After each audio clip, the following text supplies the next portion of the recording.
Hey everybody, it's actually been quite some time since I talked to you guys. We've been kind of hectic around here. We've been doing a lot of this and a lot of that and a lot of the other. We were supposed to have moved. We were trying to buy a house. As you can see,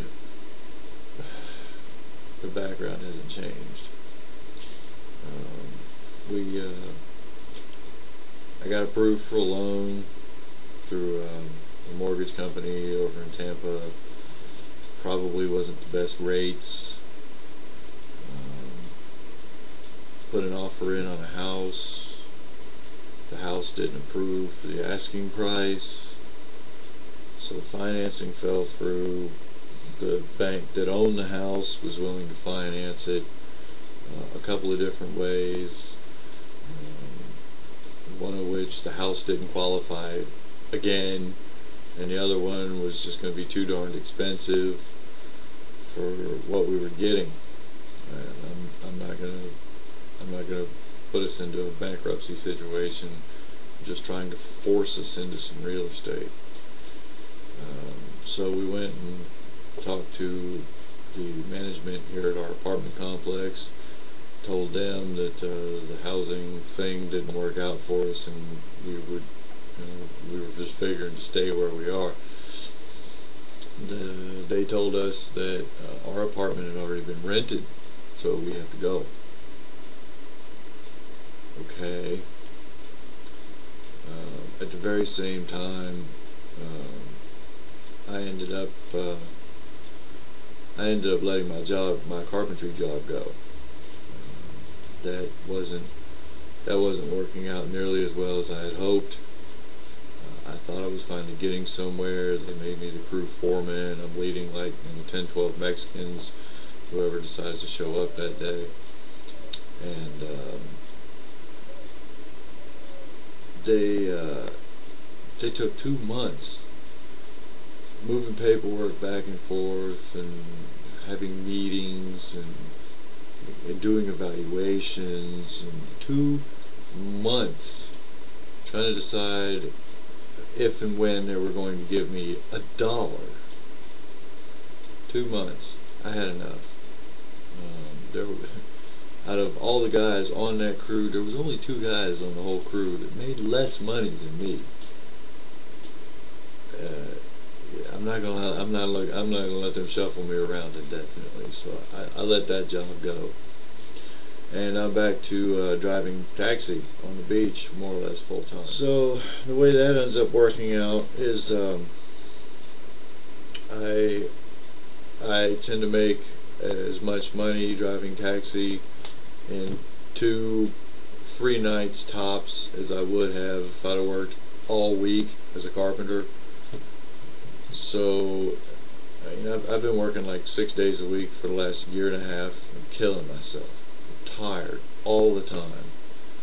Now I'm down to 4 days a week. I get 3 days off. I get to spend a lot more time with my family. I'm making more money. Granted, the taxi cab is more or less a dead-end job. There's nowhere to go. You do it for 15 years, and I know people there who have been there for 15 years, and you're still a cab driver. There's no benefits, there's no insurance, there's no paid holidays, there's none of that. The one benefit that you do have is you work whenever you want to. If you want to work that day, go in and work that day. If you don't want to work that day, don't worry about it. And I've been there for long enough, and I make them enough money where they pretty much let me come and go as I please. So I figured I'd drive my taxi through the summer, sock away some cash, and maybe give the carpentry gig another go in the fall when the taxi business dies down. See if I can get somebody to pay me some decent money with some benefits and somewhere to go. So here we are. We're still in this apartment. We got all the utilities, the electric, did the change of address with the post office to move us into a new apartment on the other side of the complex because they rented this apartment. We got a phone call from them yesterday, from the apartment complex yesterday, saying we have an offer for you. So I go down there and talk to them, like, well, what's this offer about? Well, the people that rented your apartment have canceled, so you don't have to go. Oh, okay. Well, that saves me the pain in the ass of moving, although now I have to undo all the change of address stuff that I've done. So how much is the new rent going to be? You know, because in apartments around here, the rent goes up every single year, regardless. Last year it went up $70 a month because, you know, it's Florida and the real estate market is booming, and, you know, real estate values have soared, and we have to increase your rent exponentially to try to keep up with the market value.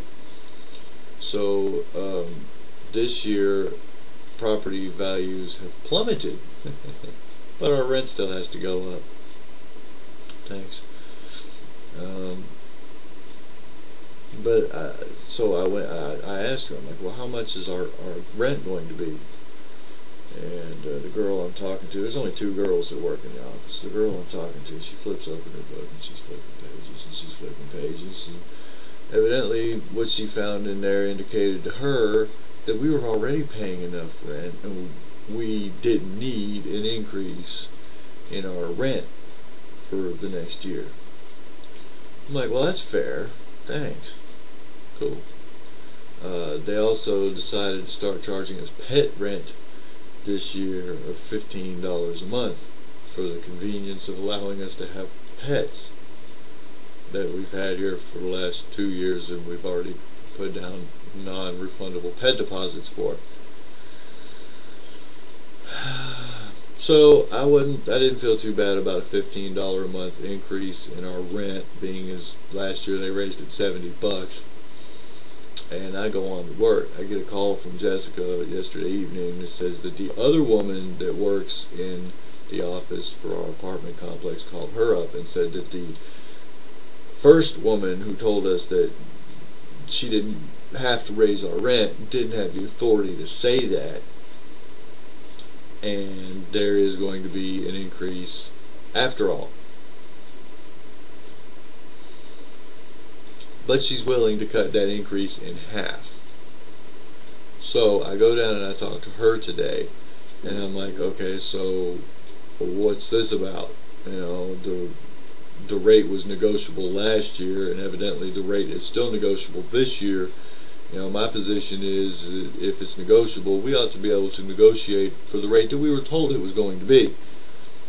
Well, no, the Fair Housing Act actually makes it against the law to not raise your rent, is what she tells me. Because if we don't raise your rent and we raise everybody else's rent, it's discrimination. But you're willing to negotiate the price of the increase. Now, if you negotiate my price and you don't negotiate everybody else's price, isn't that still discrimination? Well, yes, but, you know, we just won't tell anybody. Greedy bastards is what it boils down to. But at any rate, that's what we've been up to. We tried to buy a house and that didn't work, and then we thought we were going to have to move, and that turned out not to be the case. And I've changed jobs, and we're trying to get vacation plans to go to Boston the end of June. Oh Jesus, I'm already up to 12 minutes. I'm gonna have to cut this short. Good night.